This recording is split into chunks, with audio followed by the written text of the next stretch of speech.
like always, we want to hear those questions, comments, and those smart remarks. If you're listening later on, make sure you drop a review or comment wherever it is that you're listening. So now that the cold weather season is upon most of us, except for you Southern boys, a lot of us in the North are wrapping up our season, right? We're putting our kayaks away. However, cold weather doesn't always mean you have to put the kayak away, but it does change up the game if you decide to still hit the water. So today we're chatting with Chuck Earls, who's the creator behind Lake Erie Kayak Fishing, as well as a guide on Lake Erie and a cold water fishing specialist. I don't even know if he considers himself a cold water fishing specialist, but I've seen some crazy videos where he's jumping in like literally like ice bath type water. So we're going to be going over some cold water techniques, safety equipment, and what not to do when you're fishing in the cold. Again, this is an interactive show, so if you're watching live, get your questions ready, as well as those dad jokes, because at the end of the show, we're going to go over the submitted dad jokes in our funny or crummy segment. All right, so before we bring Chuck and Juan on, if you guys aren't already part of the Facebook group, what are you doing with your life? Join our Facebook group, Kayak Fishing Dads. We're about 31,000 members strong at this point. And along with that, we're doing a giveaway, and it's only for Kayak Fishing Dads through the Facebook group. So we teamed up with Rogue Fishing, and we're giving away 3 of these Shield phone, tab, and tethers. These are brand new. Like, they just dropped on their website this month. So it's brand stinking new. And these things are really sweet. This takes place of the tether that they currently have, which they're going to continue to sell, but it's the silicone one that goes around the phone. Now, this one has a little tab that you put between your phone and your case, just like this. I've actually been using one for the last, 4 or 5 months, and it's been really sweet. It's just that little piece that hangs out there, and you just leave it, and it doesn't get in the way. You can still charge your phone. You can do everything without having to put it on and off. So really sweet. Anyways, we're giving away 3 of these. So I'll put the link in the description below, in the show notes, and on the live chat. The giveaway wraps up on November 10th at midnight. We're giving away 3. So 3 to lucky winners are going to get 1 each. So really excited about that. And secondly, if you're watching live, make sure you guys like this video, gives it a thumbs up. It helps us, helps other people find it. And if you're listening on demand, either on Spotify or Apple Podcasts or whatever podcast platform you're listening on, leave us a review there, because that helps immensely with getting the word out there. So let me bring Juan on stage. What's up, bro? Yo, what's going on? Chilling, bro. I was getting tired of hearing myself talk, but You're good, bro. It was so you were with me in South Carolina in 1 minute or less. How was that experience? All right, so the experience was overwhelming because you don't really realize the magnitude of it all till you see everybody and all the different countries kind of collecting as everybody gets situated at the hotel, and then you get to the lake, and then you see the magnitude of the lake, and you see everybody getting set up doing that, and then you know, kind of the grind, everybody kind of keeping to themselves and kind of just trying to figure out how the fishing goes, and then the award ceremony, and kind of the build up to that, and the potential wins and the opportunities and just the vibe and the energy. So it's cool, man, and the opportunity to meet people from around the world, priceless. So it was wild, bro. I think that was like the thing that I didn't expect the most, was meeting people and just like making those connections. You know, it was dope. I mean, we got to sit at the bar with dudes from Mexico. We got to hang out that one morning with all those guys from Venezuela. Like that was a real blast, man. Yeah, and it's like, you know, outside of these opportunities, you don't get this, and it's cool because these are the guys that are being sent from their country to represent like the best of the best. So you're out meeting some of the top anglers from around the world, and it's cool. Like, I know you did the jersey swap, which was pretty awesome. My bad. No, you're good. I had to change it. So Anthony just put a comment live. He's like, no mood lighting today. I totally forgot to turn off my lights and kind of like set everything up. So yeah, that's what happened, Anthony. Thanks for the reminder. So like that's something like I look forward to doing next year. Like this year, so I got in so late in the game that that I was barely able to get my jersey and stuff because of time frame issues and all that. But I got mine, so I only have my one jersey, as where other people had like a jersey and a hoodie. So it was cool that they got to swap out. So next year, I definitely, God willing, I'm even involved.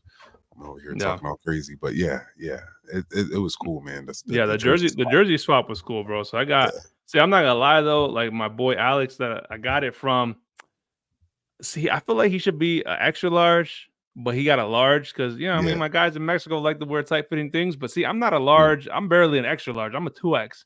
So I put it on for the picture, but I probably gotta lose like another 10 pounds to make sure I can wear that thing again. So it's hanging up though in my closet, like real dope. Yeah, no, I mean, and then the other cool thing was like, I don't know who on our team decided, but somebody, so it was sponsored by Catch. So we all got here's mine. It was sponsored by Catch, so we all got these Catch boards. But what was even cooler was, so for those of you who don't know, if you haven't followed, we brought home the bronze, baby. So in doing so, it was dope because the Puerto Rico team, all of us took our Catch boards that we got for free for the tournament, and we all autographed them for one another. So cool little takeaway, little memento. Well. Yeah, it was dope, bro. Yeah, for sure, man. All right, so we're gonna get Chuck on here. Yo, what's up, brother? Hey, what's going on, guys? How are you? What's going on, Chuck? Good, man. Yo, thank you for coming on, dude. I appreciate it. Oh yeah, thanks for having me. No, for sure, bro. So I've seen your stuff on Facebook, and that's kind of how I got acquainted with your videos. I think the very first thing I ever saw, bro, was I just saw this big bearded dude jump into like an ice bath of water with like a I guess a dry suit on. Yeah, dry or wetsuit, I guess. Yeah. Yeah, it was actually a semi-dry suit. Which the difference between a semi-dry suit and an actual dry suit basically comes down to the gasket system.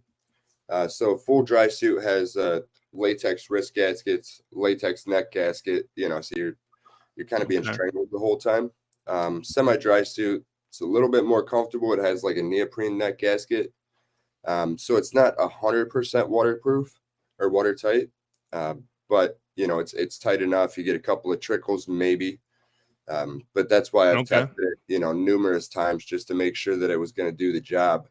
Because really, at the end of the day, if a piece of safety equipment is too uncomfortable to wear, are you going to wear it?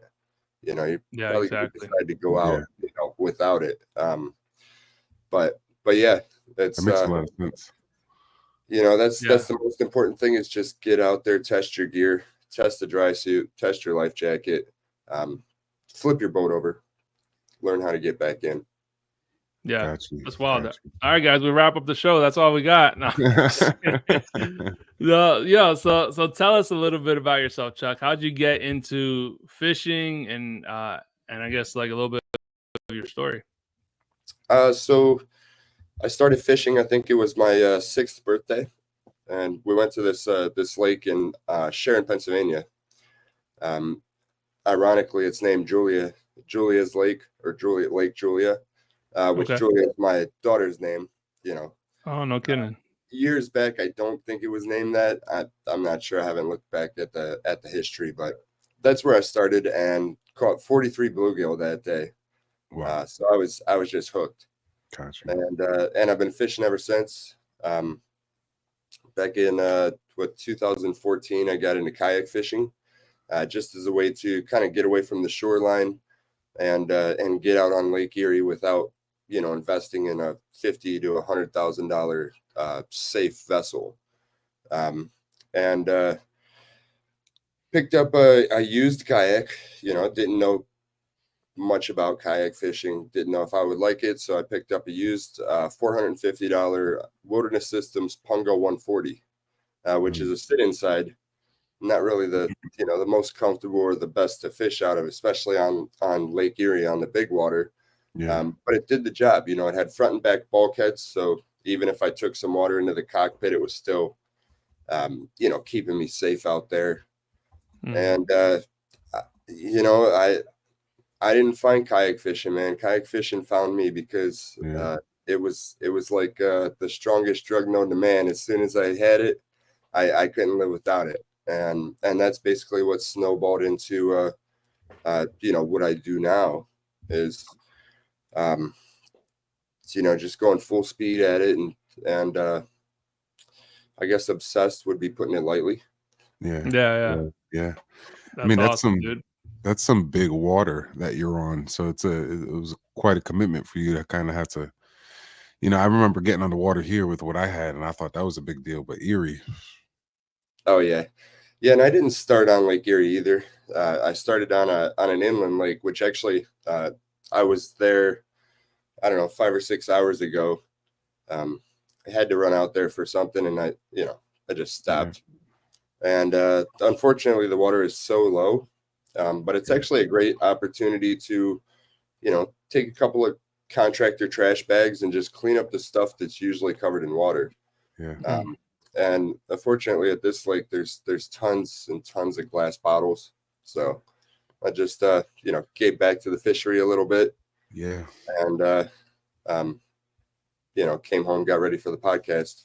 yeah. Yeah. But, man. starting on that safer body of water is important because you don't want to push the limits too fast. Yeah. We don't know what we don't know, right? And Lake Erie, it's a huge body of water. It's extremely dangerous, especially if you don't know what you're doing, or you're not aware of cold water, or you're not aware of watching the horizon and paying attention to the clouds, because the forecast isn't right very often. Sometimes it's close, other times it's completely off. So you have to build up that spidey sense, and just kind of slowly. I'm not saying don't push the limits, but don't be crazy about it. Push it a little bit, get a little bit more knowledge, a little bit more experience, and eventually, you can get out there safely and understand what's going on. Yeah. So how far into your kayak fishing journey did you start on Lake Erie? I fished inland for about a year, and started getting on Lake Erie, and I would hit the tributaries and stuff. For those that don't know what that means, what does that mean as far as inland, and that stuff for the new guys trying to get acclimated to kayak fishing and all that, trying to get situated to a bigger lake? So inland and offshore. Offshore, you want to kind of think of like ocean. Lake Erie is freshwater, so it's salt and shark free, but it is 250 miles long and a little over 50 miles wide. So it's put it in perspective. My past neighbor who'd moved to Florida 30 years ago, he got lost on Lake Erie for 3.5 days. Wow. Before they found him. So when you're fishing offshore, there's so many more preparations and so much more knowledge that you really need to stay safe out there, because it could cost you your life. Inland, I mean, it's not really that big of a deal. It starts pouring, you're 100 yards from the shoreline, and you just get off the water and wait for it to pass or whatever. On Lake Erie, if we're 2 miles out, which generally we're a half mile to 2 miles out, like, you got to know it's coming, because you got about an hour to get back, under human power. But that's also why I have the Torqeedo electric outboards. It's not because I'm lazy and don't like exercise. I used to paddle the Pungo out there. And then I got the Old Town Big Water 132, which love that boat, still have it. I'll have that thing probably till the day I die. And I would pedal out there for 40, 50 miles each week. So it is doable without a motor. But going back to 2 miles offshore, the average person is going to move on a kayak about 2 miles an hour. Of course, you could go a lot faster, but if you're traveling for 2 miles, can you do that fast pace for an hour straight? Especially with a headwind. So you want to think, okay, 2 miles an hour. If I'm 2 miles offshore, that's an hour to get back. And that's really where the danger comes. Because if you don't know it's coming, it could be bad. Yeah. Huh. Yeah, that's incredible, man. I've seen Lake Erie, like never fished it, but and I've actually flown over Lake Erie before, and it looks like an ocean. You can't, even from a plane, you don't see the other end. Like it's Oh yeah. incredible. It has its own weather system, right? Yeah, sometimes it seems like it. It's very interesting to watch, and that's one thing that is very important if you are going to do any kind of offshore stuff, or even ocean. In the oceans, you definitely have to factor in the current and stuff too, because there's certain currents that something happens, you're 4 to 6 miles away like that. But it's really cool, especially on the bad weather days, to just pull open the radar and just watch it, periodically see what's going on, and you'll see these weather systems, and you'll start noticing patterns. So then next time you go to look at it and you're like, oh yeah, it's going to do this, and your buddy's like, yeah, bullshit. And you're like, all right. And, the time comes and he's like, holy crap, it did that. And a lot of times what will happen is it will come into the lake, and as soon as it hits like Avon Point, or even sometimes when it comes into Toledo, it will hit that lake and actually spread apart. And ironically enough, when we were up for the Hobie Worlds, not competing, just supporting everybody out there, the weather pattern was very similar to Lake St. Clair as well. So you can use that knowledge and that understanding, and that's what I mean about the spidey sense. You want to become good at it, focus on it, research it, and not research, but study it as much as you can. Okay. Well, how do you what are you using to keep track of these weather systems while you're out there?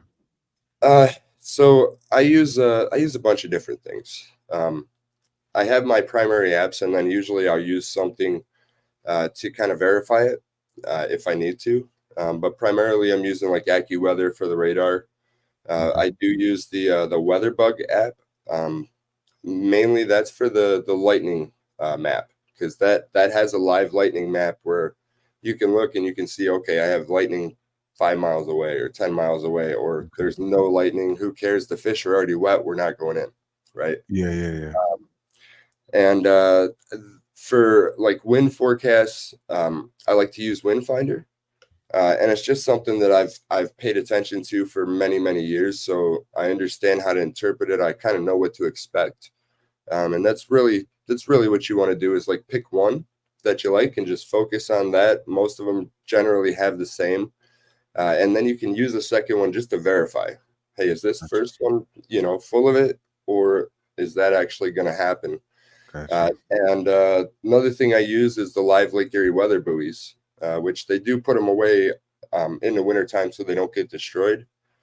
But most of the year you can just Google it, depending on where your location is, like Lake Erie Live Weather Buoy Lorraine, and it will pop open like real-time data, every 10 minutes. So it'll tell you like your air temperature, your water temperature, your wind speed, your wave height, the frequency, and that's another thing is, when you look at the ocean and you see those waves coming in, you have a frequency, those waves, I don't know, 4 seconds, 6 seconds, 8 seconds apart. Same thing with Lake Erie. So when you're looking at those wave forecasts, you want to pay attention to that frequency as well, because if it's close together, it's going to be kind of a disaster. But if it's far apart, it's definitely manageable. Like you've probably seen the video with me and Jeff Little. It was probably 6 to 7s out there, but I mean they were almost 10 seconds apart. So it was like being on the ocean in big rollers, Yeah. Gotcha. Crazy, man.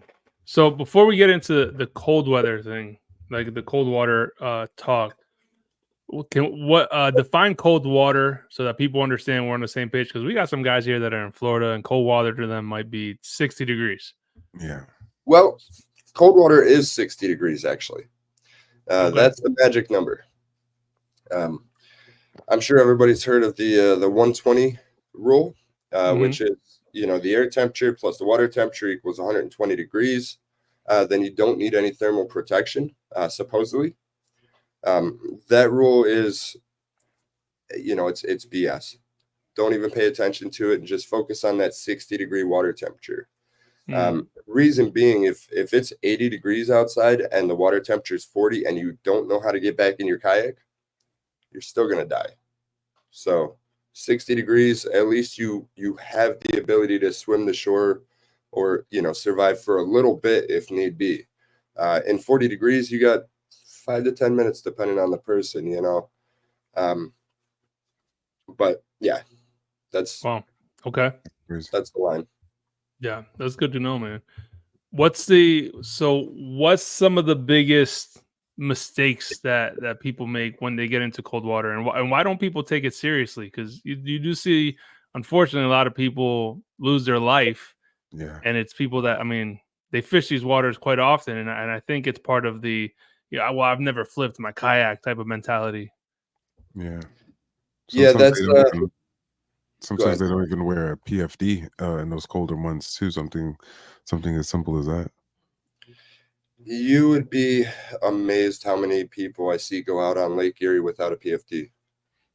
And I don't think people are trying to be unsafe or stupid or anything like that. I just think that maybe they just don't know any better. Sometimes in life, things teach us, like wearing a seatbelt or wearing a life jacket. Well, sometimes people don't get those lessons, right? So I try to be understanding in that situation. But at the end of the day, you got to think about it. It's not really only our life to play with. When we make a mistake and we are careless, we hurt and then we die, but our family hurts for the rest of their lives, so think about that. It's at the end of the day, it's your life and your decision. Think about, the impact of that decision on your family, and just make the decision according to your life. And that comes down to having a dry suit and having a PFD on, and wearing it. I think it happens a lot because water is so beautiful and it looks so inviting. It's sitting there. It looks so beautiful. Maybe it's a warm winter day, in Ohio, we get, sometimes we get 4 seasons in one day. Yeah. So, it could be like January and it's 60 degrees outside, and people look at the water and they're like, wow, it's beautiful. It's a nice day. I'm going to go and enjoy myself. They have no idea that water is just sitting there waiting for the opportunity to kill them. And I think a lot of it, that's what it is they just, they don't know what they don't know. Sure. And I was there. My first season, I was out there without a dry suit. I didn't know any better. And the best thing that could have happened was we actually got ice that year and everything froze up. And I'm like, well, what do I do now? Like I want to get on the water. I'm dying to get out there, but everything's froze. I started doing the research on the cold water and found the dry suit that I wanted to get, which is it's a Kokatat Hydrus Supernova Angler. Had the suit for I think almost 9 years or a little over 9 years. Wow. It's a great suit. I like to beat things up because I want to figure out where the weakness is, especially if I'm going to recommend a piece of gear. I want to put it through the paces, right? And Yeah. especially when it comes to safety equipment. So with that Kokatat, I didn't really take very good care of it. I just rolled it up in a ball, threw it in the trunk, and that's where it lived until the next day I went out. And I think it was like 5-ish years in, my wrist gasket started to get, dry and cracked because I didn't treat them. Generally, you're supposed to put like the 303 protectant just once or twice a year, and just work it into that latex wrist gasket to keep them soft. Obviously, I did not. And $60 later, and about 20 minutes of my time, and I was back, ready to go. So they are repairable. My third trip out, I did put a hook through it. That was I remember that day. I still remember that feeling because I'm like, man, I just spent $800 on this suit. I got 3 trips and I just put a treble hook through it, you know, and Jeez. it's supposed to keep you dry. Yeah. Yeah. But the cool thing, you know, you just take like some painter's tape and put it over the outside and aqua seal the inside, and it's good as new. I mean, that spot is still, you know, watertight.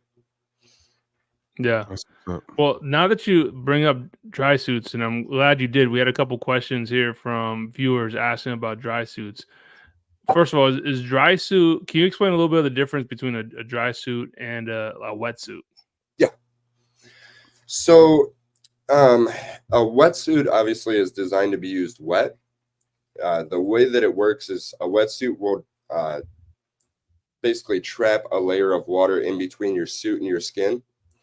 That way, the next time that you go in, no cold water can get in that suit because the warm water's already got the suit full. The downside of using that for kayak fishing is you're not jumping in the water. So that suit is empty. As soon as you fall in that water, you're still going to get that, you know, that rush of cold water. Now your body might warm it up fast enough, you know, with that suit on. So you might, you know, you might still be okay. I know a couple guys that they like that route. And, you know, at the end of the day, hey, if it works for you, it works for you, right? If it keeps you alive, that's the only thing that's important. Couple downsides of a wetsuit is you got to pee in it. So plan on wearing it home, peeling it off in the shower, all sticky and nasty. And it's restrictive. You know, so if you're paddling or you're pedaling, it's going to be restrictive on your movement. And the other thing is the different thicknesses in the wetsuits. You know, they're for different temperatures. So like on a warmer day, maybe with the water's 55, you know, you don't need as thick of a suit as you do when the water's 35. And, you know, that comes down to the fact of like, yeah, a wetsuit is a little bit cheaper, but you need 3 or 4 of them. You know, which works out to be the same price as a dry suit, which, you know, dry suits keep you dry. They don't keep you warm. So that's, you know, you can adjust your underlayers depending on that water temperature or that air temperature and make yourself comfortable. Yeah. So you can layer up under a dry suit. Yep. Okay. So, and as far as the dry suits go, you said there's a semi-dry suit and a dry suit.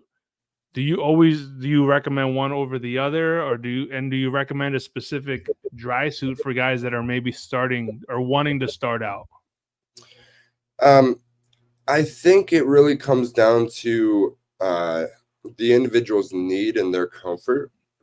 The icy video on my YouTube channel where I'm jumping into that icy water, the guy that's with me, Jason, in the yellow suit, his is a full dry suit.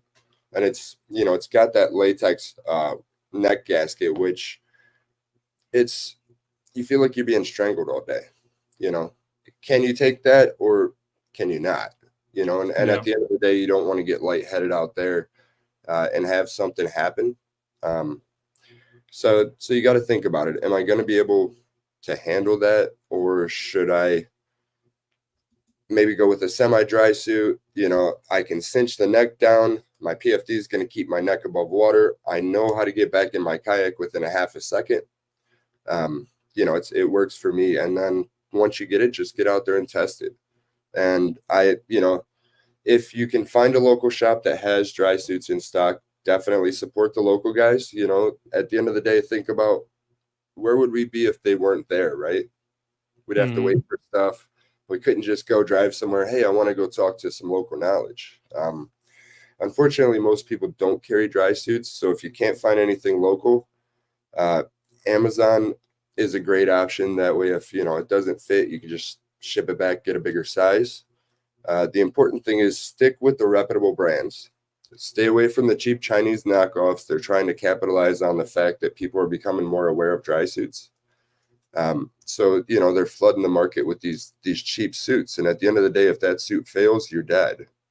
So spend the extra $100, get a reputable brand like Kokatat, Mustang Survival, Level 6, NRS. I mean, these companies, they built their, their reputation on building survival gear, especially Mustang. That's what the Coast Guard uses. Most of the Coast Guard and the rescue authorities. Yeah. That's great information. Because I've seen a huge rise in now with the use of like Temu and Sheen. Like there's a lot. You can go on there for some pretty cheap kayak fishing gear, like nothing like high end. But if you just want some, some tracks, some things like that. But they're actually selling like these knockoff PFDs as well. Like I've seen the Chinook, the NRS Chinook knockoff on there for like $20. And obviously they're not the same one. They're not Coast Guard certified. They're not none of that. So it's super dangerous. Hey, it's okay to save money, but don't skimp on something that's going to keep you alive and get you back to your family. Exactly. Speaking of saving money, so we talked about the dry suit. The underlayers are also a requirement, right? And anybody that's in the outdoor space, they know that underlayers aren't very cheap for good ones. You can spend just as much in your underlayers as you do your dry suit. Mm-hmm. Absolutely, Phil. I told him that a few days ago. Phil's actually new to kayak fishing. He got his kayak, I don't know, about a month ago. Okay. Awesome, man. Congrats. But sorry that derailed me. No, you're good. You were talking about the you got it or no? No, go ahead. You were talking about you had just mentioned I'm lost. You lost your train of thought. Yeah. I know you were just mentioning about the dry suits, the knockoffs. Yeah, the knockoffs. Oh yeah. Yep. Oh right, the underlayers. So one thing that you can do for underlayers is just go to like a thrift store. Mm-hmm. And just look for the right material.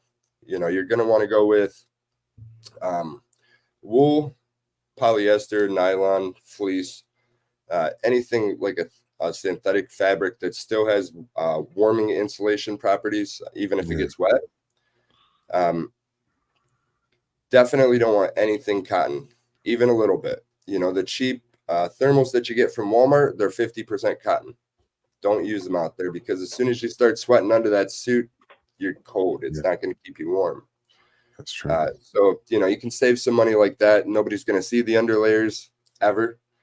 As long as they keep you warm, who cares what brand they are? Who cares what they look like if they're stained or whatever? Yeah. So all polyester, no cotton on your underlayer base. Right. Okay. Or like wool or something. Yeah, wool, polyester, nylon, fleece. Stuff like that. Wool's really good. Merino wool is really good. I haven't tried them yet, but Jeff Little just got some, I think they're alpaca socks. Oh, I love alpaca socks. I got a pair. And those things, I mean, you can stick your foot in the water, and pretty much stay warm. Wow. Yeah. Yeah, they're super soft, even just to have around the house. Like I love those biggest socks. I gotta check that out. Yeah. So Irene asked about the choices between a 2-piece and a 1-piece on the dry suits. I've never personally wore a 1-piece. My buddy Jeff Little had a 1-piece a few years back. I think it was a 2-piece a few years back. It was NRS. And basically like a 2-piece, what it is, it's kind of like wading bibs. And then you have a dry top that goes over it, and the bottom and the top like fold together so they kind of lock. Okay. And they do stay pretty dry. I don't think they're 100%. Just like a semi-dry suit is not 100%. But they do stay pretty dry, and they do keep you safe. At the end of the day, if you go that route or any route, go out there and jump in the water, jump in the cold water, test your underlayers, test your suit, test your body.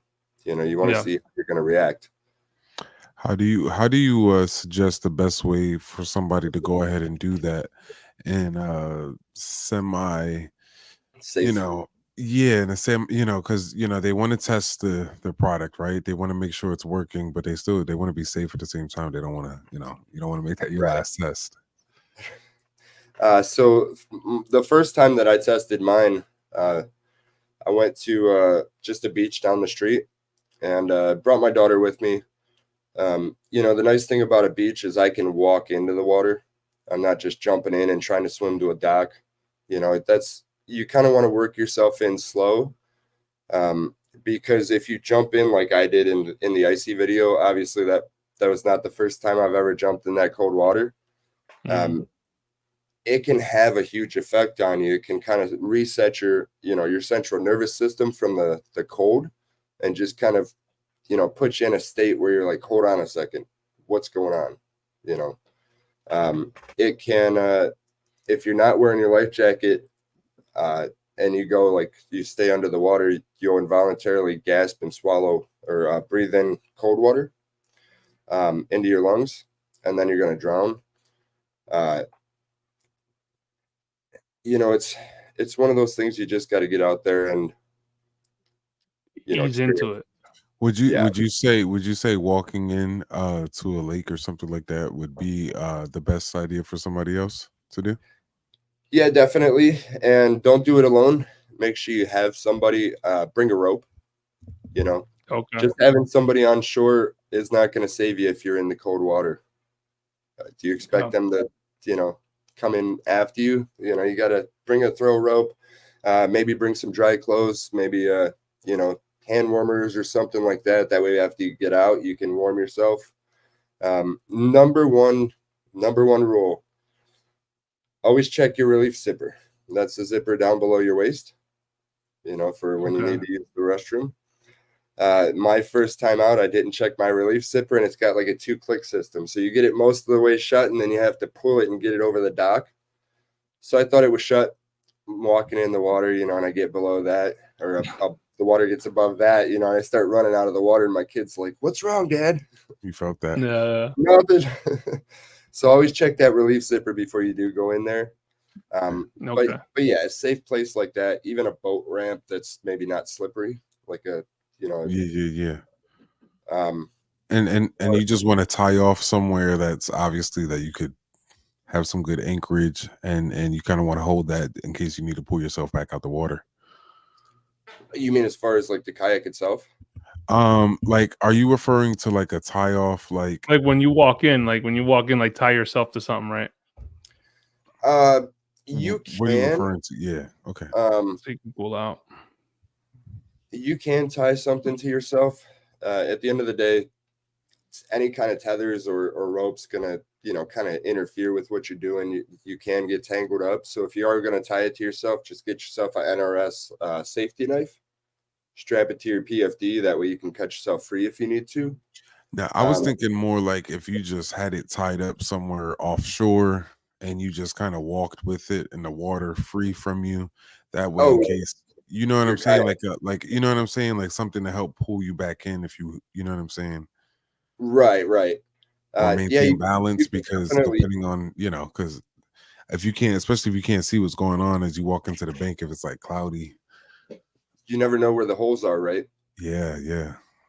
That's actually not a bad idea. I mean, you could take a rope and put a little piece of pool noodle on it, up by the handle. That way the rope always floats. That's a smart idea. And just kind of keep it with you. That way, if you're unfamiliar with the water and you do step in a hole or something, that's actually not a bad idea at all.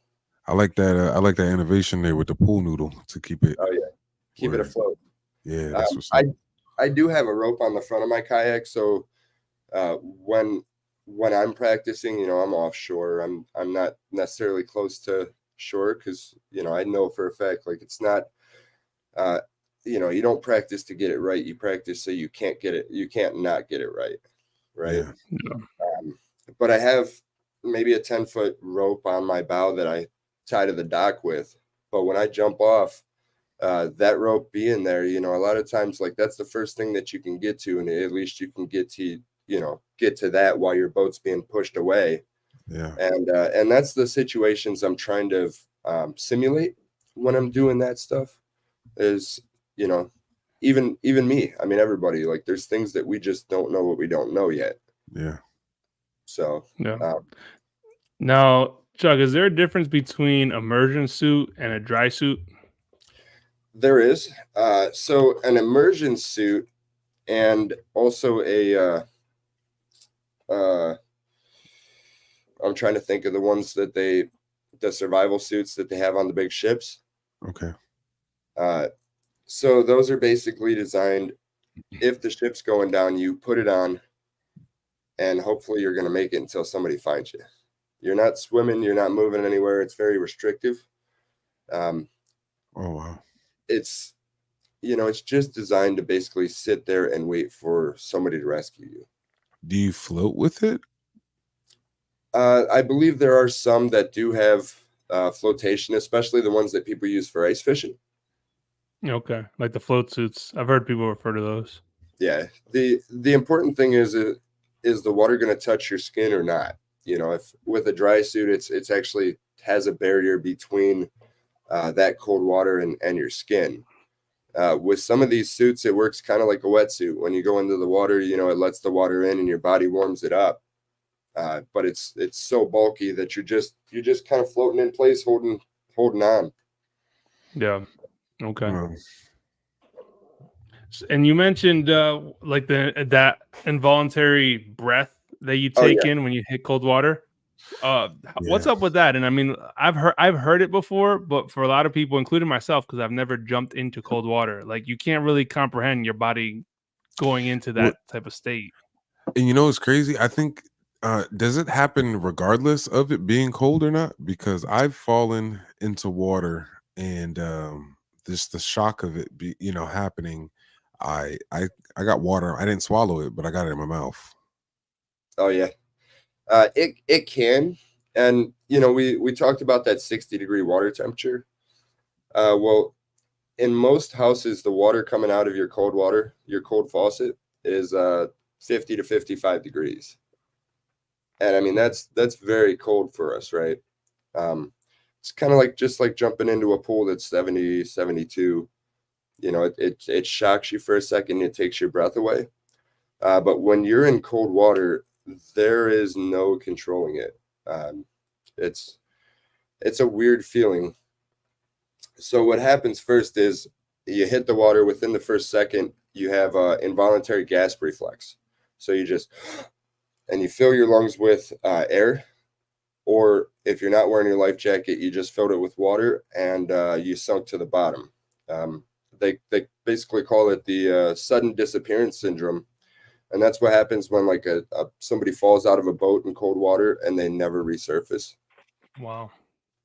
Wow. Within that same second, your blood pressure is massively spiking because all the blood is rushing into your core, to get away from the cold water that's away from your skin. So if you have any cardiovascular issues or anything like that, there is a potential there. And that's within the first second.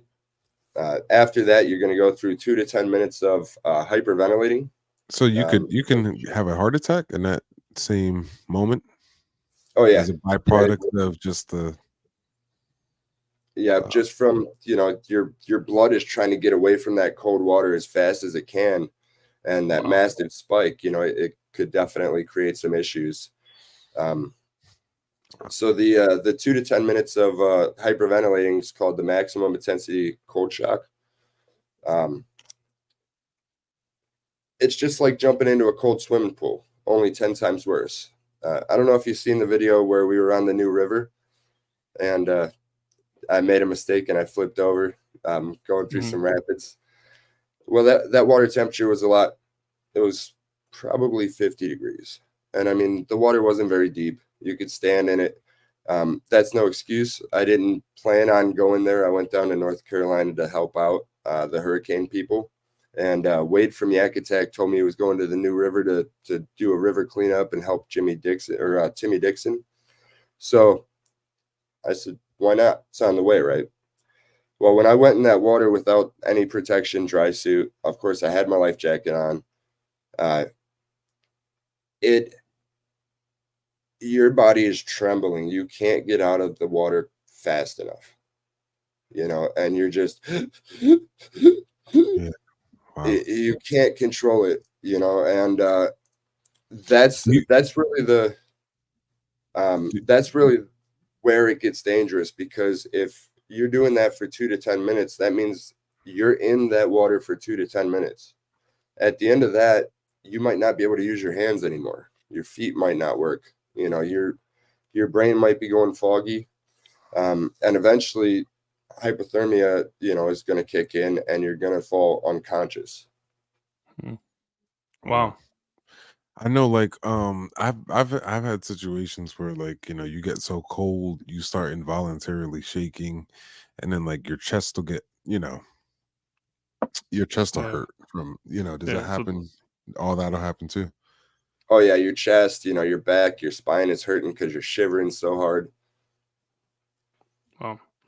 So have you Wow. experienced any type of like dangerous situations out there in your time of kayak fishing? Look at that grin. Like I said, we don't know what we don't know, right? And a lot of my lessons come from that fact. It's just not knowing what you don't know, and you get out there and you find yourself in situations where you're like, wow, I should have known this. One of them was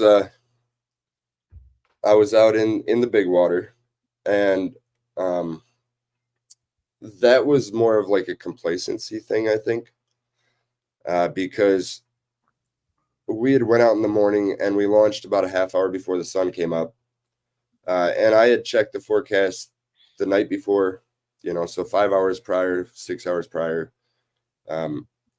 Nowadays I check it like every 30 to 60 minutes some days, but always right before. So we get out there, and we're about a half mile out, and I look to the west and I'm like, that looks like a storm cloud. The sun's just starting to come up. I pull open the radar and it was a storm cloud. So we had to get off the water, and I went home, kind of with my tail between my legs, like, what the heck, this was my only day to fish. And I sat there and watched it, and I found an opening. I think it was between 2 o'clock and 11 o'clock p.m. So I'm like, all right, I'm going. I told myself I had to be off the water by 11. This was before I set any kind of timers or anything like that. And the sun started going down. It was unbelievable, just beautiful, breathtaking. Totally forgot about the time. The sun went down, all the boats left, and then Lake Erie erupted around me, and I'm like, oh shoot, it's 11 o'clock, isn't it? So the wind direction was actually coming from the direction of where my return was. So I was fighting the wind the whole way, and it was pushing pretty hard. It didn't feel like I was making much progress, and that was the only time where I thought, I might actually have to use my alternate return point, because that's one thing on big water. If conditions change or the forecast is wrong, and you're fighting the wind back and you can't make it to that one, shift your direction, go to a different return point. Maybe the wind helps you get there a little bit, or maybe you can actually make a little more progress, and then call an Uber or whatever. Just get off the water. So in this situation, I just basically kicked 90 degrees towards the shoreline, which was straight south. The wind was coming from the southwest, pushing northeast. So just shifting, I can make it to the shoreline, and then I had the shoreline protection to make it the rest of the way back. That night scared me. I mean, it was pitch dark. I don't know if you ever been 2 miles offshore on Lake Erie in a kayak by yourself, but it's you gotta control your mind for sure, and that's really the number one thing is mindset. You just got to tell yourself, hey, I'm gonna make it no matter what. Just got to keep pushing. And what time of year was this again? Oh, that was summertime. Yeah, it was like July. Okay. I know I was at a tournament one time It was over the summer months, and it was on a bigger lake. Jay, this was at Knock, Hmm. a tournament way back on Knock, and I'm getting out to my location, and it's early morning and it's dark, and you can't see anything, and it was nothing but like carp and like stuff jumping around me. But dude, let me tell you, I was scared and I was spooked. You know what I mean? Because I couldn't see what was happening. So between like the ducks flapping and coming off the water, the carp jumping, and the few squirrels in the trees on the shoreline, dog, I was so spooked out by everything I was hearing, and it was You like, thought something was coming for you. yeah, and Oh, it's like, because and we're up north, so we don't really have nothing to worry about. Down south is a whole nother thing, right. but yeah, and being up north, knowing that there's not much to worry about, dude, I was still, you know what I'm saying? So I couldn't imagine being in the middle of a big lake like that and just, Essentially, the ocean. That thing is. yeah, yeah. The only thing The that's missing is all the wildlife. Yeah, the worst part about it really is like you can't see where the waves are coming from. Are there Um, seals in I don't know if that's a stupid question. Like, no, but there's supposed to be bull sharks. oh yeah, see? There's there's old wives' Yeah. tale, bull sharks and Nessie. Oh yeah, that's right. That's right. Is that where that's at? I've never seen Nessie. Never Okay. seen aliens out there either. They Gotcha. probably seen me, but I was too busy fishing. Gotcha. No, but that story. So the lesson that came from that day was set a timer. Like I knew the wind was coming at 11 o'clock. I should have been way off the water before then, but I got distracted. Pretty sunset. It wasn't the fishing because the fishing did like I didn't catch my first wind or my first fish until the wind came in. Yeah. Just set a timer a couple hours before, and maybe an hour before. That way you have enough time to get back before that weather system comes in or the wind or whatever. But having it a couple hours before, it gives you the ability to now see, is it changing? Because it might come early, Yeah. anticipate that. Always expect the worst case scenario, and plan for that. Yeah. Mm-hmm. So when do you determine that it's too dangerous to go out? Like, have you made that decision where you've been like, yeah, maybe no? As far as wind or temperatures. Both. Maybe. Yeah. So there are days, of course, on Lake Erie that it's a no-go. I mean, there's 10-foot plus waves out there sometimes. Wow. And, sometimes it's like a bathtub effect, and you get in a bathtub and you start making all kinds of, splashes, and the waves don't know which way they're going. Well, if you're in 5-foot waves and they're just all different directions, Yeah. there's one of them that's going to hit you just wrong where you're going to go over the side. And now you're in the water. The water's moving. What's around you? Are you close to the shoreline? Are you going to get thrown or bashed against the rocks or the seawall? So pay attention to that as well. As far as temperature, when we start getting ice sheets on the lake, that's when I call it. And really it's because everybody's heard about all the ice fishermen that get rescued on Lake Erie every year because the wind blows the ice sheet away, right? Mm-hmm. Well, if I go out, say I launch out of the Rocky River and I go 2 miles out, well, now I come back and there's a mile-long ice sheet in between me and the Rocky River. Wow. Now what do I do? Yeah. And I've never experienced that situation, but it happens. I mean, boaters, it happens to them sometimes, where they won't be able to get back in. They'll have to go to a different marina or different ramp. So that's when I call it during the cold weather season.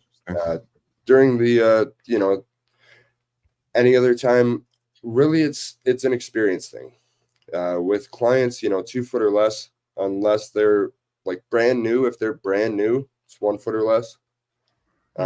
I don't want them to be far out of their comfort zone if they don't, especially if they don't want to be. At the end of the day, you're coming out to learn, you're coming out to get the experience. If this is your first time on Lake Erie, you need to get comfortable with it before you go into, 1-footers, which, like it sounds like a lot, but I get you out there in 2-footers and you're like, this is it. You're like, bring on the bigger waves. How do you go about finding the fish in those bigger areas of water? A lot of what people see, especially it's funny because you'll see these tournaments and these guys will cover all this water to go beat a bank up.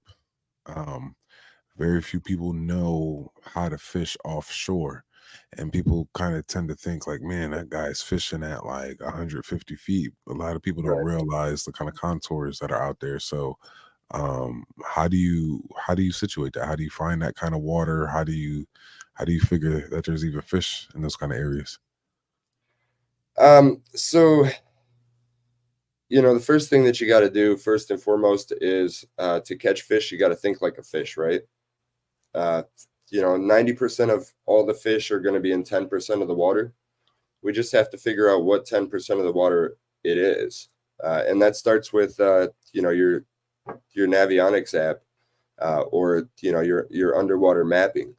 That way you can look at your contour lines and see, all right, what areas are actually going to hold fish? If I was a fish, where would I want to be?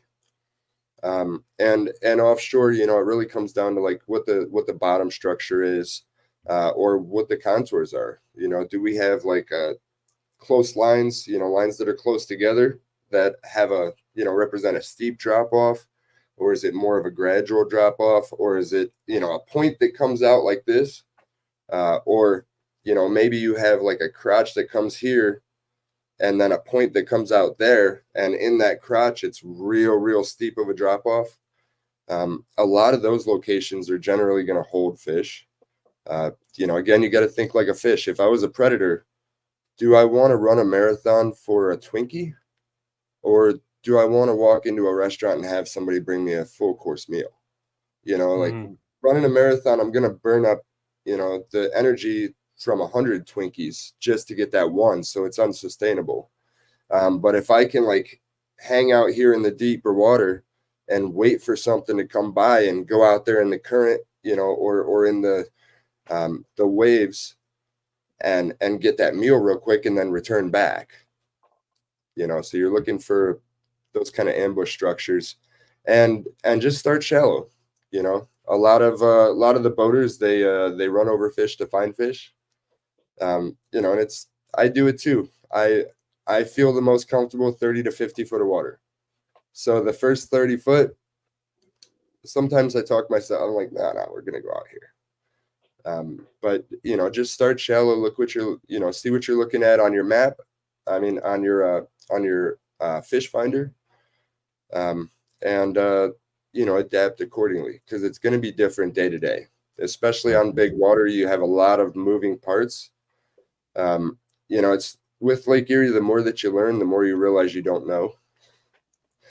So you got to think about it like this. If there's like, say, a northwestern blow, where it's coming from the northwest, that's going to be pushing bait fish somewhere. The walleye, the predators, they're going to be following that bait fish. So a lot of times it's just looking at what was the trend of the forecast, where's the water moving everything. And if you just kind of focus on that, you probably find some fish. Yeah. Gotcha. Yeah, because I mean it's tough because it's not like you have. I mean, it's a little easier now with things like the Torpedo, Right. But it's still hard, and depending on the body of water you're on and the kind of limits the tournament offers, you got to be, pretty decisive with where you're going to end up. Oh yeah. That's when I did the Lake Erie Walleye Trail. I would usually plan on covering 30 to 40 miles in an 8-hour tournament. And I mean, I am moving at full speed, so I had extra Torpedo batteries with me. Because I mean, if you're burning, full speed, that's like pedal to the metal. You're going to burn through that tank of gas, right? Mm. Sometimes it paid off, sometimes it didn't. Anything can happen on tournament day. But you start picking up on certain scenarios and certain situations. And really that's why I enjoy the tournament scene. I could care less about winning or losing. I'm only out there competing against this guy right here, myself. The rest of the people, like, hey, we're family. We're out here enjoying the fishery, right? Yeah. If you win, I'll be the first person to clap for you. But it's the knowledge. If you put yourself in a challenging situation like a tournament, and don't go in to win, go in to be better than yourself and to learn something, right? We either win or we learn. We don't fail. There's a lot of things that you'll learn a lot along the way that you don't realize are extremely valuable. Like, a lot of my tournament wins really is just covering a lot of water and seeing a lot of fish and having a plan. I'm planning a week before, sometimes longer, and I have each spot planned out, and I have timers set to, like, hey, if I'm on this spot and I'm doing good, I need to know when it's time to move on to the next spot, and then I can make a decision. Is it, am I catching big enough fish to stay here, or do I need to move on? And really that dials in the tournament days so that you will make it back on time and not get disqualified. Gotcha. Yeah, making the most of your practice. Yeah. Right. Granville brings up a great question. When you're doing that kind of fishing out there, what are you doing? Are you trolling, or? I do a little bit of everything. Trolling is the most productive most of the time. And really it comes down to just covering water. I mean, it's a huge body of water. So like I said, 90% of the fish is in 10% of the water. Well, if I'm fishing that other 90% of the water that doesn't have any fish, I'm not going to catch any. So using trolling, not just as a method to catch fish, but also as a method to locate them and also make sure they're active, because there's a lot of times on Lake Erie and any body of water where you're marking fish constantly, but you can't get them to bite. And sometimes on Lake Erie, that full screen of fish is not walleye, it's not sheephead, it's not catfish, it's shad, because we have 25-inch shad. So that's why they're not biting. But other times they're just not active. So using the trolling methods, you can cover a lot of water and then find that small active pod. Sometimes I've experienced where, you'll cover 5-10 miles and it'll only be a quarter mile or, a quarter of a mile of fish that are actually biting. So, you're trolling along, boom, there's a fish, mark a waypoint. Boom, there's another fish, mark a waypoint. And then nothing. Well, after about a half mile to a mile, you're like, wait a minute, I'm going back to that spot. So you go back over it the other way, boom, there's another fish. And you're like, all right, I'm going to stop here and cast or jig, or sometimes, drift fish. I like to do it all. But, it's really about being the most effective with the limited amount of time that we have. Okay. Yeah, that was great info, man. Cause I'd be wondering that too, like how, because I don't fish a lot of deep water. I mean, I get excited when I pull a fish out of 20 feet. Me too. I did that down in Alabama, pulled a little spotted bass. He was like maybe 8 inches, but I still pulled him out of 20 feet and I was excited about that. Oh yeah. Like, deep water for me is like 15 to 18. So like when I'm doing anything around that, whether I'm deep cranking or working a deep dive or jerk bait, and I hit something, I think I'm KVD in the middle of wherever, you know what I'm saying? So right, you're such a power fisherman, bro. Yeah, it was. I went out and fished with Jeff Little on the Chesapeake. I don't know, probably 4 years ago, and I'm used to using line counter reels. We're dealing with deeper water. I can't really guess. I need to know where my bait's running, because if the fish are in 10 foot of water, if they're in 30 foot of water, I got to make sure that I'm in front of them. So with the line counter reels, it allows you to kind of get your bait in the strike zone, but also duplicate it to other, to other combos. So I get out there, and Jeff's got some spinning rods. And I'm like, we're trolling with these? He's like, yeah, just cast it back. And I'm like, Mhm. just cast it back? Do you count? But we were only in 10 foot of water. So at the end of the day, like, it really didn't matter where you put it, because if you were too far back, you were dragging on the bottom and snagging, you know, and if you're a little bit above that, the fish Yeah. is probably going to see it. Yeah. But when you get into that deeper water, you know, you really have to, it's worth the investment just to get a line counter, calibrate it, you know, make sure you calibrate it. When you put that spool on there, don't cut it. Get your 100-foot tape measure out and calibrate that line counter. Yeah. And that way you can actually figure out what's going on, and you know a program. Like, you can go home and say, hey, yesterday they were biting on you know, flicker minnows 100-foot back flat line. Maybe, you know, a perch color or something like that. Well, tomorrow you go out and that's the first thing that you try, because that's, you know, that's what they wanted yesterday. And maybe it works. Maybe you have another stellar day. Maybe they switched over and they won't even touch a crankbait now. They only want worm harnesses, which does happen sometimes in the summer. But it just it opens up the scientific side of things. You know, on Lake Erie, people think of trolling as kind of boring, and it is when you're on a charter boat. When you're an angler, when you're a serious angler, it's very boring, because like, we crave the details, right? Yeah. On a charter boat, you know, the guy's like, hey, go reel that in. And it's like, well, you already did it. You already did all the work. Like, Yeah. I don't want to reel it in.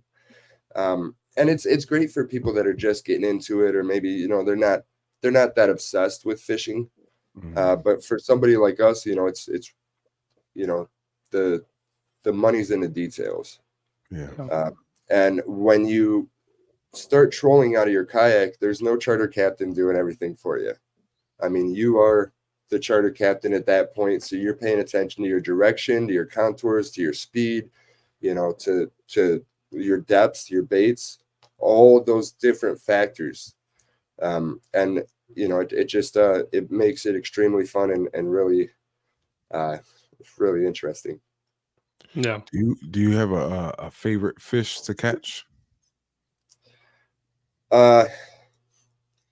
Lake Erie species, I would say probably a steelhead. You know, steelhead they are so fun, so crazy. They fight so hard. They're just like little silver bullets, you know. Gotcha.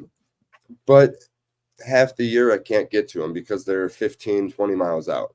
And that's crazy. Wow. You know, a lot can happen 15 miles out on a kayak. Yeah. I would never. Yeah. I couldn't imagine. Wow. I really enjoy the walleye too, and really I love big walleye over there. Fight. Oh yeah, very big walleye. Real big walleye. I've seen some of those thumbnails. So wow. Oh yeah. Yeah. You know, I love steelhead for the fight. Walleye, most of them don't put up the hardest fight. I love walleye for like all the intricate details. You know, that's what I enjoy, is like figuring everything out. They are hard fish to catch, you feel, the walleye? Or I mean, they can be. At the end of the day, it is Lake Erie, right?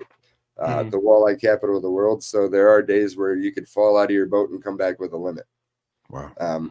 There's days where, you know, you can hit them in the head and you're not catching a fish.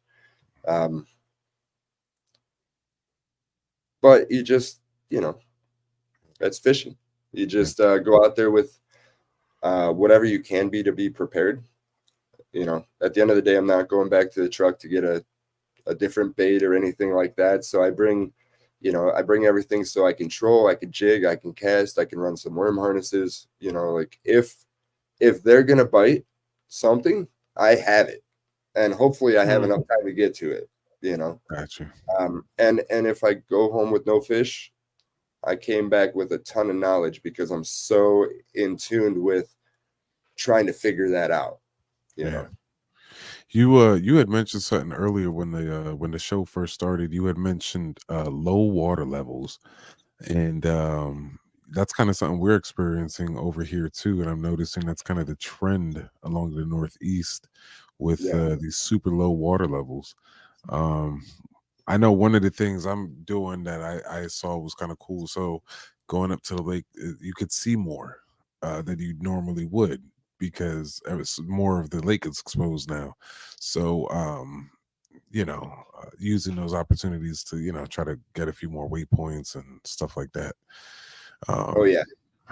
so how does that work? Because from what I understand, I think we get all our water from you guys, kind of in a way, right? Yeah. Yeah. And where It you all where it you all at? falls.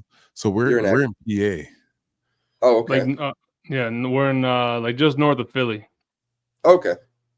Yeah. So with Lake Erie, because it's connected all along the Great Lakes. It's kind of like a river.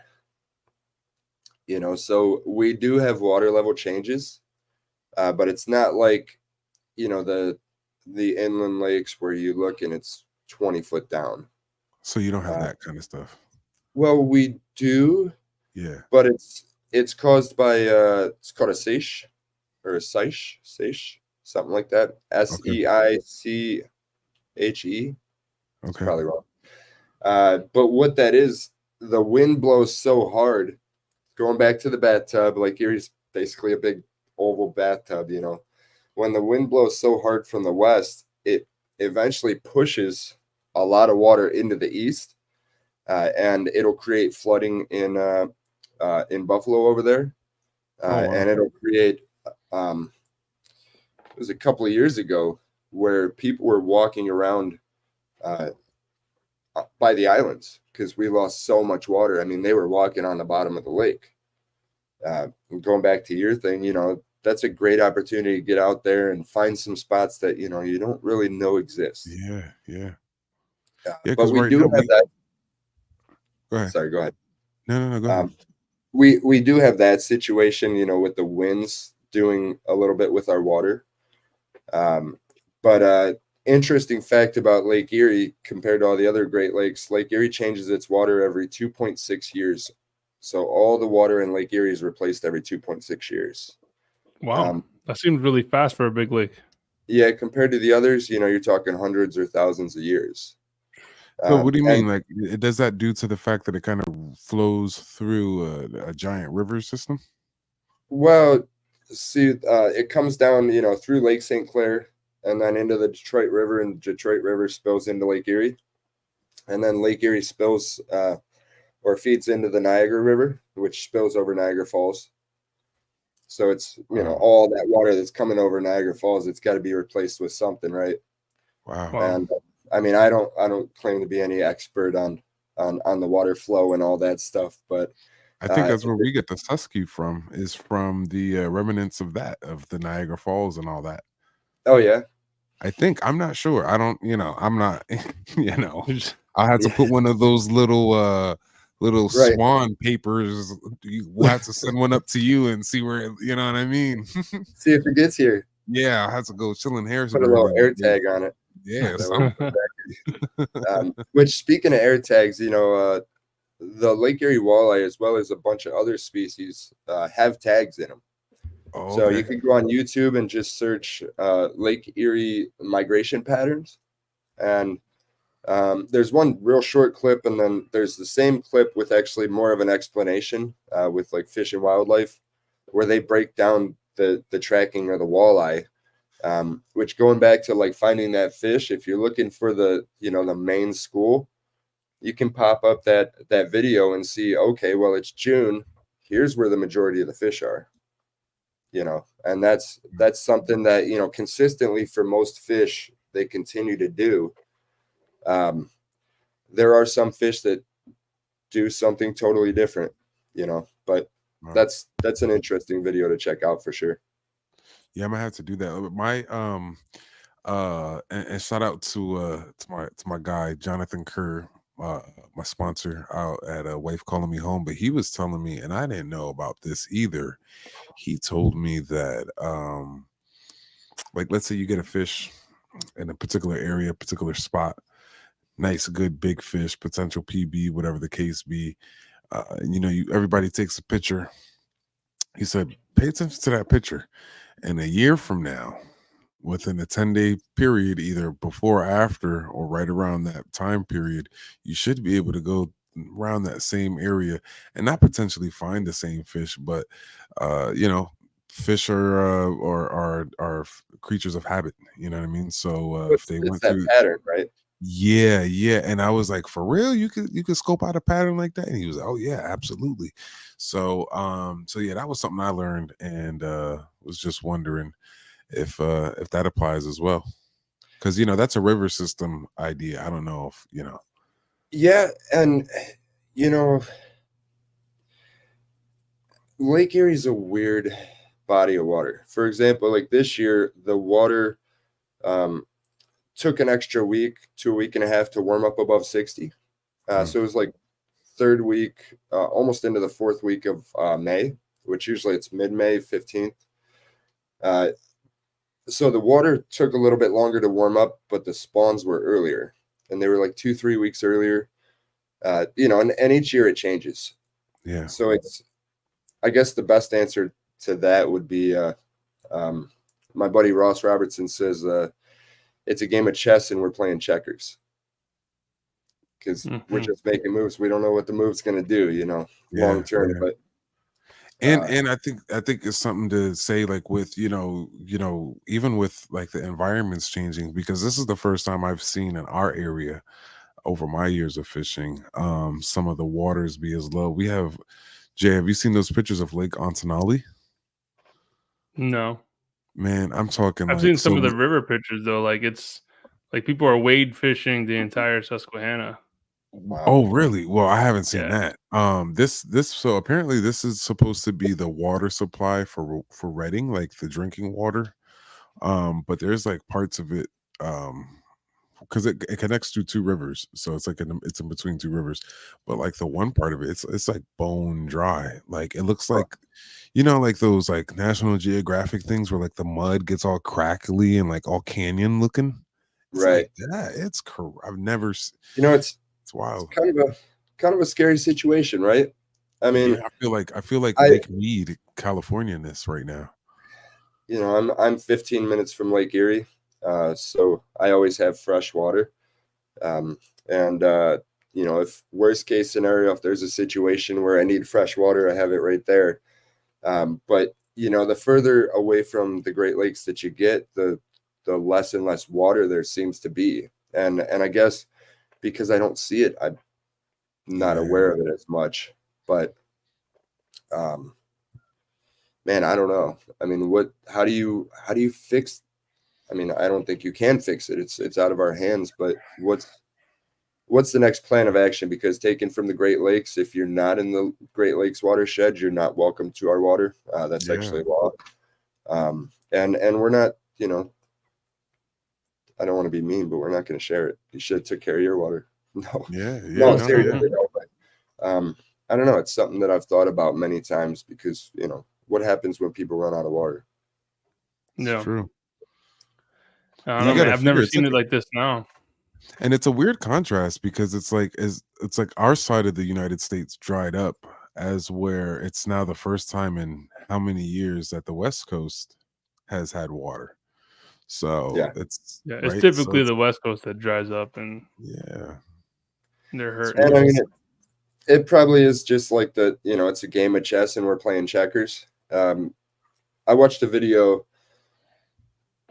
on it was like hundreds of years ago on Lake Erie, just the longevity of the fishery. And 100 years ago we had different species. I think it was maybe a little longer than that. But the water temperature and the environment on Lake Erie was more geared towards like a totally different set of species than we actually have now. And I think really it just comes down to the fact that like our world is always changing. I mean, there's so much history of these things happening, with or without our influence. Yeah. Right? So I just think it's, the world's changing the way that it's supposed to be, and we just got to figure out how to adapt. Yeah. You know, Mhm. Yeah. Like- Yeah. It like nature has a way of kind of hitting its own reset button, yeah, True. you know, and I mean, that's how we came about with multiple ice ages without any human intervention, right. Mhm. you know, but yeah, there's just a lot more at risk now for us because there's a lot of people. Oh It's yeah, true. It's true. And we But, keep building yeah, and man. taking over. So Mm-hmm. Cool, man. appreciate Well, your participation. Chuck, is there anything you want to add, man? I know we kind of touched on a lot of different topics. I didn't think we would dive into fishing, but I'm glad that we did. Is there anything you want to add for people that might be like curious and starting now that we're in the cool weather now, like guys that might want to start getting out there? Any suggestions you have for them? Yeah. Especially if you're like a guy. I know a lot of guys kind of like go through the whole summer kind of analyzing opportunities, and then like the winter time is an opportunity for them to potentially buy something for a good price, and they may have that itch to get out. And maybe their first time out. What do you suggest for these people getting out and trying to get their feet wet essentially for the first time? Maybe well, just their first time cold water fishing. the first thing that I would say is try your best not to get sticker shock when you are looking at a dry suit or make your purchase. I think the one I wear is about $850. But think about it like this: my suit's almost 9 years old, so it's cost me less than $100 a year to fish all winter long safely. You know, so look at it like that. This is going to be an investment. It's going to be something that you're going to keep enjoying. So before you go out there and be unsafe, think about your family, your kids, your loved ones. We're all parents here. That's why I'm so safe, because I can't imagine my daughter, having to deal with dad making a stupid mistake. Mm-hmm. So consider that first and foremost. And secondly, before you do anything, get out there and swim test your dry suit, flip your kayak over, and practice re-entry. Make sure your suit is actually going to keep you dry. And really, it's a subconscious thing, because manufacturers over here saying, "Hey, I'll keep you alive," but if I've actually physically tested it, my subconscious knows for a fact this thing is going to keep me alive. So in that survival situation, I think I would be more of a stronger mindset, because I know the suit's going to keep me alive. I've done this all the time. So just put yourself in that situation and make sure your underlayers are good. Make sure you can get back in your kayak, because, at the end of the day, it doesn't matter how many underlayers you have on. If you're in the water long enough, your body temperature will drop eventually low enough to cost a life.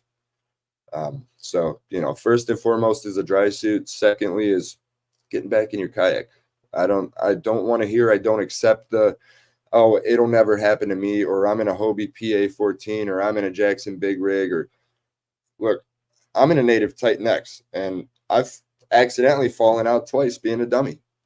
One time I was showing off to a little 8-year-old boy that was out with us, and I stood on the top of the black pack and short stack, and Wow. yeah, it was kind of funny. And the other time I was picking my dog up out of the water and I slipped off the grip tape. So it's not if, it's when. So it doesn't matter what kind of kayak you have. Any kayak that gets you on the water is a great kayak. Just make sure that you can save yourself and get yourself back in the kayak. And if you don't want to do that by yourself, or if you want to do it in more of a safer environment, I am an ACA certified instructor. So we can do, kayak reentry classes. And if you're a paddler, I do paddle stroke classes and stuff like that. If you want to test your dry suit, reach out to me. We can put something together. I absolutely love getting people out in the cold water and testing their gear, because I'm there to help them work through the problems that I've already experienced, and some of it really is you think you can get back on your kayak, and then you go to do it and you're like, oh, I didn't realize that was going to be in the way, or I didn't realize my PFD was going to get snagged there. So maybe the approach is coming on the back or on the front, so if you want to do something like that and you're close to Northeast Ohio, or if you want to travel, reach out to me, and we can definitely set something up, get you out there in a safe environment, and get you the skills that you needed. Aside from that, I'm fishing all year long as, like I said, the ice sheets don't form. So if you have a dry suit and you want to get out for some monster walleye and some big steelhead, just reach out to me. You can head over to my website as well. It's LakeErieKayakFishing.com. Or you can give me a call. My cell phone is 216-296-9157. Book a trip, ask me a question, especially on cold water. I mean, at the end of the day, I am fortunate and lucky and blessed and grateful to do what I do. So please, if you want to stay safe on cold water, send me a message. I'll answer your questions for you. I'll help you be safe and make it back to your family. Like there's no charge for that. Yeah, cool. That's awesome, man. I'm gonna put all your information too for your socials, your website, in the show notes so people can get in contact with you. Appreciate that. Absolutely, brother. I appreciate you. So we have before we end the show real quick, we have a segment called Funny or Crummy, and it's where we go over the submitted dad jokes because I'm a big fan of dad jokes. Juan likes them too, so we go over a couple of the dad jokes. We got like 4 or 5 of them today. I got one too that you already know about because I just texted you about this. But my wife actually gives me all my jokes. She works at the hospital, and meeting all the old people that she has to deal with, for these old guys, they come out left field with these things left and right. So anyway, this one is how does the hamburger introduce his wife? Meat patty. I love that damn joke. All right, go ahead. It's funny. I almost gonna contain myself when I asked. Okay, go ahead. Yeah, no, that's a good one, bro. We got Ray Johnson. Says, why do you never believe a carp story? It's fishy. Ooh, it's fishy. That's good. And let's see. Oh, another one from Ray. I don't get why Marvel doesn't use the Hulk to advertise more. He's basically one big banner. Bruce Banner, if you're a Marvel fan. All right, Granville with a joke. Granville, he said, who hides in the bathroom at parties? The party pooper. That's good. I like that, the party pooper. Yeah, and last one from Ray. I asked my date to meet me at the gym, but she never showed up. I guess the two of us aren't going to work out. Right. I like that. Funny. Oh, man. Yeah, I love dad jokes, man. And I say it all the time, even a good dad joke is a good dad joke and a bad dad joke. Yeah, bad dad joke is still a good dad joke. Yeah. So, all right, man. Well, listen, Chuck, I appreciate you coming on, dude. Thank you. You dropped some great knowledge, man. Yeah, serious knowledge and serious safety tips. Like I had no idea about the wetsuit, dry suit stuff. So super knowledgeable for me. Thanks, man. Oh yeah. Thanks for having me on, guys. It's been fun. Yeah, absolutely, brother. So, and we'll have, like I said, all of Chuck's information, all his socials down below, as well as Juan and myself. And our next episode is going to be in 2 weeks, Wednesday, November 20th. We're talking with Andy from the Bearded Paddler as he shares this season's perfect kayak fishing gift. So Christmas right around the corner, Black Friday's around the corner. So we're going to be talking about that. So make sure your significant other is within earshot. So that when he's talking about all these gifts, they know what to get you. Yeah. Just put on the TV while your wife's like, crocheting or whatever, so she can hear all this stuff. Before we go, I'll give you guys a secret. Okay. So I have these 2 clients out of Pennsylvania, out by Pittsburgh, not far from you guys, and they're crazy. They come out with me in the middle of winter, sometimes in a blizzard. So last year, the younger guy came out, didn't have a fish finder on his kayak or anything, just very basic. We're a half mile offshore. He couldn't see the shoreline. And he's like, Chuck, how do I know where I'm going? How do I get back? I said, you just got to follow me. So he goes home and he explains this to his wife, and his wife immediately reaches out to me and she's like, hey, I want to make sure that he's safe out there. What kind of fish finder do you recommend or what kind of navigation do you recommend for being out on the water? Because I don't want him to get lost. And I'm like, dude, that's genius. Babe, I need a fish finder because it's going to get me back to the ramp safely. Yo, for real, dude. That's smart. That's right, guys. All right. So you guys heard it there first. You don't want to get lost on the water. You want to get back safely. And you know what? He's not lying, because even with the small Striker Garmin 4, something as simple as that, it'll leave like a little, think of it like in the movies with the kids, they leave like little trail of snacks behind them so they can find their way back home. Same exact thing. It'll leave a little trail on the water so you can get right back to the ramp. Yeah. And you could also get into the habit of just dropping a waypoint before you launch, especially if it's a new spot. You know, a new place that you never fished, just drop that waypoint. Like as soon as you get in the water.